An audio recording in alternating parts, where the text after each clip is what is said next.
बहुत पहले की बात है। एक भिखारी सड़क के किनारे रहा करता था। उसका न तो कोई रहने का ठिकाना था और न ही कमाई का कोई निश्चित जरिया।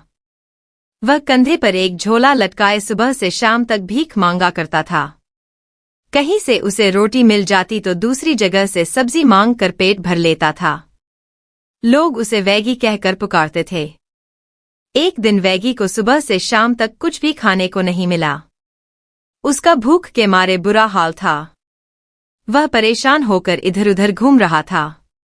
तभी एक बूढ़ी स्त्री ने उसे अपने पास बुलाया और उसकी परेशानी का कारण पूछा।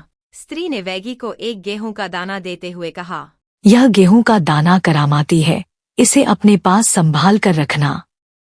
जब तक यह दाना तुम्हारे पास रहेगा तुम्हें भोजन की कोई कमी नहीं होगी। वैगी दाने को उलट पलट कर देखने लगा। फिर उसने सिर उठाकर स्त्री से कुछ पूछना चाहा, परंतु तब तक स्त्री गायब हो चुकी थी।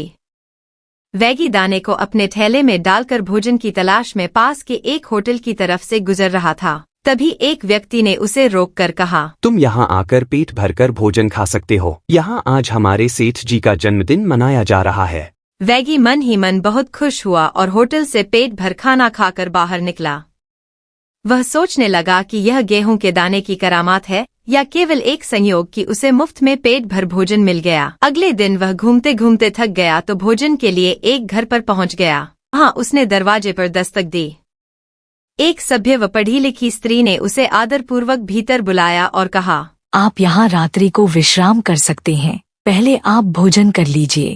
वैगी को अब यकीन हो गया कि गेहूं का दाना वाकई करामाती है। उसने पेट भर भोजन किया और फिर सोने जाने लगा। तभी उसे शिष्टाचार की बात याद आई तो उसने अपने थैले से अपना चाकू व प्लेट निकालकर मेजबान स्त्री को दे दी। फिर उसने गेहूं का दाना स्त्री को देते हुए कहा, मैडम, यह दाना मेरे लिए बहुत कीमती है, इसे संभाल कर रख लीजिए। सुबह को जाते वक्त यह दाना मैं आपसे वापस ले लूंगा। स्त्री ने गेहूं का दाना संभाल कर मेज पर रखी प्लेट में रख दिया और सोने चली गई। प्रतिदिन की भांति स्त्री सुबह को जल्दी उठ गई और अपनी मुर्गियों को बाड़े में दाना खिलाने लगी। फिर अपनी रसोई में काम करने चली गई। तभी एक मुर्गी खुले दरवाजे से कमरे के भीतर आकर जमीन से बचा खुचा खाना उठाकर खाने लगी। इसी बीच वैगी की आंख खुली। उसने देखा कि एक मुर्गी कमरे में घूम रही है। वैगी मुर्गी के पीछे दौड़ा। मुर्गी बचने के लिए मेज पर चढ़कर बैठ गई। उसने प्लेट में गेहूं का दाना देखा तो झट से खा गई। जब तक वैगी मुर्गी को पकड़ता, मुर्गी दाना खा चुकी थी।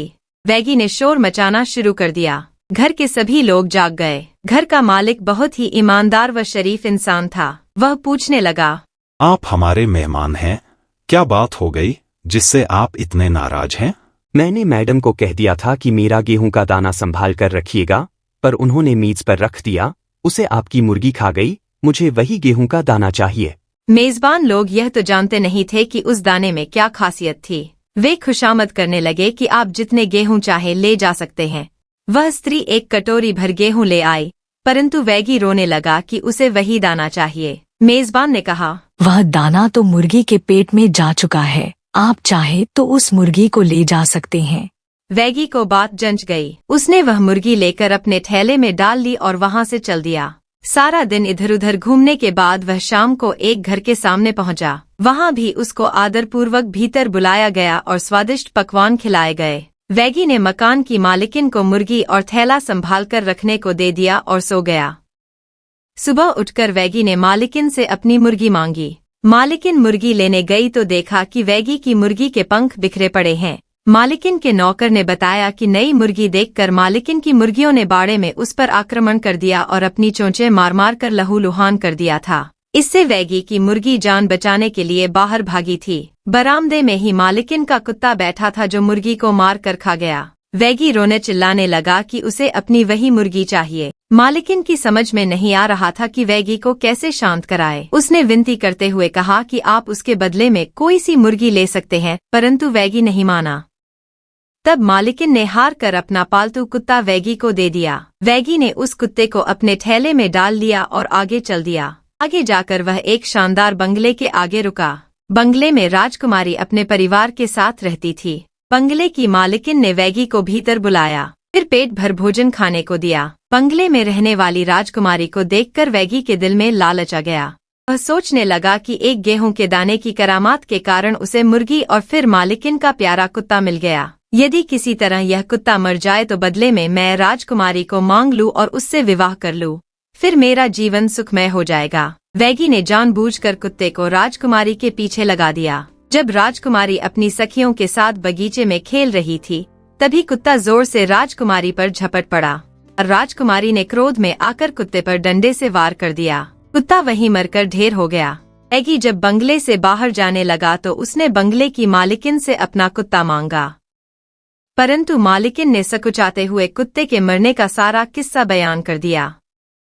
वैगी जोर जोर से रोने चिल्लाने लगा कि उसे अपना ही कुत्ता चाहिए। बंगले की मालिकिन ने बहुत समझाया कि वह दूसरा कुत्ते ले लो, परंतु वह नहीं माना। तब बंगले की मालिकिन ने असमर्थता प्रकट कर दी। वैगी बोला, जिसने मेरे कुत्ते को मारा है मुझे वही दे दीजिए, मैं उसी से संतुष्ट हो जाऊंगा। मालिकिन को वैगी की बात सुनकर बहुत क्रोध आया कि एक आदमी कुत्ते के बदले उनकी बेटी मांग रहा था। मालिकिन ने कहा, तुम्हें मैं 1000 मोहरे देती हूँ। यदि तुम में कोई हुनर है या किसी कला में निपुण हो तो इन्हें 1 महीने में अपनी कमाई से 2 गुना कर लाओ। यदि तुम यह कर सके तो अपनी बेटी का हाथ तुम्हें दे दूंगी। वैगी को धन का लालच आ गया और मोहरे लेने को तैयार हो गया। उसने मोहरे लेकर अपने थैले में डाल ली और चल दिया।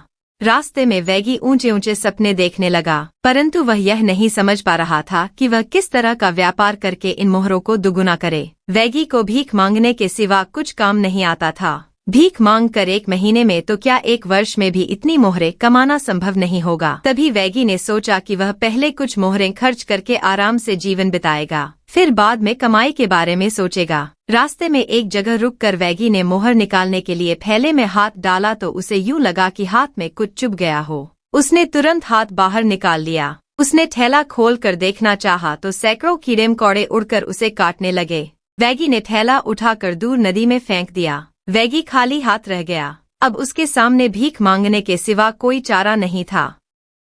उसे लालच का फल मिल गया था।